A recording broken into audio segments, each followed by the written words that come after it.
This is the Arctic, home to a small specialised economic zone that doesn't technically belong to any established nation on Earth, as it falls within international waters off the coast of Greenland, Canada, Russia, Alaska and the like. The North Pole is an interesting economic case study though, primarily because of the incredible economy it is home to. The North Pole is the centre of a surprisingly large industrial centre that produces consumer goods primarily for their enormous export market. The North Pole has also been blessed by an abundance of fossil fuels, particularly coal, that it also exports to its more hostile trading partners. This is all great and well, but we have seen manufacturing nations before on this channel, although what makes the North Pole's economy truly unique is the incredible seasonal nature of its industries and its enormous export market.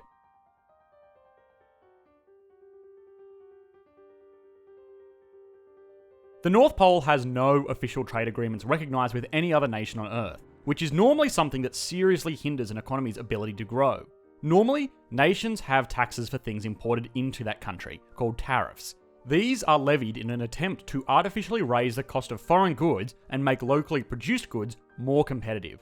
If you are a banana farmer in a major developed country like, let's say, Australia, you are going to have to pay your farmhands a very high minimum wage, and your farmland will cost a lot and your supplies are going to be more expensive than, let's say, a banana farmer in Indonesia. This would mean that if you are charging $10 for a banana and making a slim profit, an Indonesian farmer could import their bananas into Australia, charge $5 for them, completely undercutting you and pushing you out of the business while still turning a profit. The government of Australia in this instance would see this as a pretty bad outcome. Sure, shoppers got a slightly cheaper banana, but banana farmers and farmhands and agricultural truckers are now all out of business. So, this is what they do. They levy a $5 tariff on every banana entering Australia, and suddenly, the local supplier is competitive again. Now, this is fine for saving local industries, but these tariffs do limit trade amongst countries that could really benefit from it. So, trade agreements are formed. Australia will say to Indonesia, you can import your bananas and we won't tax you, but you have to import our iron ore without taxing us.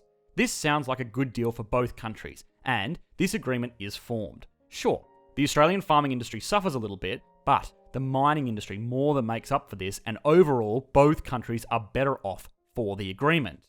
Now, the North Pole is a little weird in this sense. Almost all of the North Pole's economy depends on international trade. It exports in consumer goods and fossil fuels, and imports in dairy products and confectionery. But it has no trade agreements, meaning that conducting this business in any kind of competitive manner would be incredibly hard. Fortunately for the North Pole, they have found an ingenious way around this whole problem. What they do is call their exports gifts that are addressed to non-tax-paying residents. In most nations on Earth, there are allowances for imports that are intended as gifts without being exchanged for currency. What this is intended to do is avoid a lot of unnecessary paperwork for people who are sending things to friends or family overseas. It doesn't seem sensible that you should have to pay an import tariff on a postcard when you send it to your auntie from Europe, and so there are concessions within reason for gifts. Similarly, for the North Pole's primary import markets, the products are classed as religious offerings. Whether this is a legitimate classification of their export business, or if this is an example of the North Pole skirting international trade laws in dozens of countries, it is not an argument that I want to get into in this video. But what it does do is beg the question though, how does the North Pole generate revenue from these exports?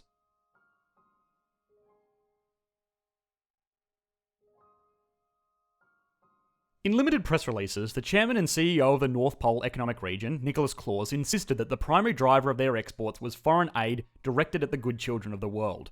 Skeptics have noted that if this was purely virtuous foreign aid, then this would represent a foreign aid budget many times larger than even the most influential nation economies in the world. The most generous country in terms of foreign aid in the world today is China, which provided over $60 billion worth of foreign aid to over 140 nations in 2018. Now, these donations mainly took the form of development projects that would provide a boost to developing a country's economies, but would also serve to secure Chinese influence in up-and-coming markets throughout the world. So while on the surface it seems lovely and fluffy and charitable, there is real hardcore geopolitics influencing this philanthropy. The North Pole does not release a national budget, and so its foreign aid budget is a little bit harder to determine, but it can be reverse engineered. Curiously, the North Pole provides foreign aid almost exclusively towards children's initiatives, and, more specifically, it is directed towards individual children that believe in the fundamental ideologies of the North Pole and its leader. This selective aid has caused controversy, but at the end of the day, it is their budget to do with what they please. But this selectiveness does make it easy to estimate their budget. There are 2.2 billion children in the world as of 2019, of which 1.2 billion recognise the North Pole and its leader. A Gallup poll noted that the average child between over 50 countries received gifts worth $70. What this would mean is that the North Pole's foreign aid budget is roughly $84 billion annually, handily beating out China, the second largest economy in the world. The dairy and confectionery imports it receives as offerings are not enough to support this spending, and the country also has no sovereign bonds listed anywhere on any exchanges to fund this through debt. On top of this, its domestic consumer market is very small, on account of a majority of its workforce being comprised of unpaid manufacturing interns which work under the North Pole's Employment for Low Fare scheme. So the question remains, how does the North Pole, a relatively small economy, afford to export these toys every year?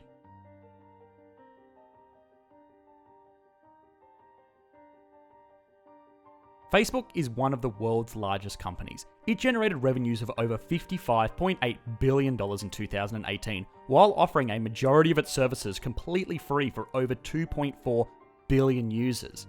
The reason that Facebook was able to seemingly make money out of nothing was because of the way it commodifies its data.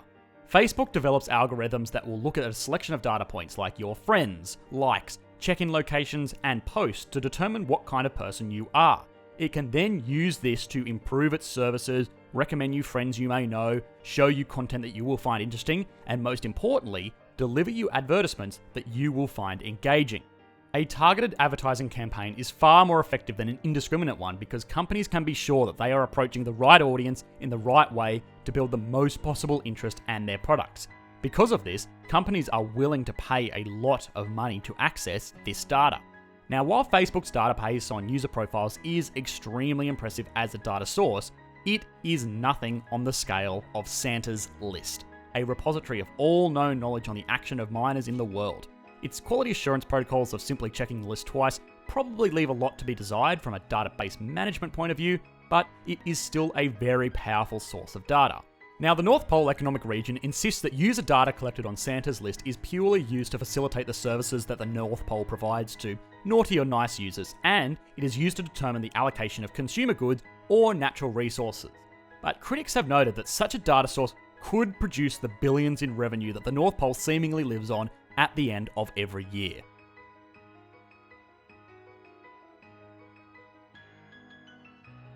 The North Pole's Special Economic Zone is truly an interesting case study in how one micronation can both facilitate and live off its interactions with the nations that support it. It is very hard to speculate about the future of the economy. It was obviously one of the first major industrialized zones in the world that has since been able to produce output from their workshops on a consistently huge scale. But it is still subject to many loopholes. And, if major political figures are to be believed, the very foundation of the North Pole is under attack. So, could this be another manufacturing economy destined for a great stagnation? Well, no. In reality, the North Pole has a lot of things right. It is stable, consistent, diverse, and people have a lot of confidence in it. For anybody who has watched this channel before, we will know that this is what an economy needs to flourish. So it is very easy for the team at Economics Explained to say that we believe in the region and its leadership. We believe in the North Pole and we believe in Santa Claus.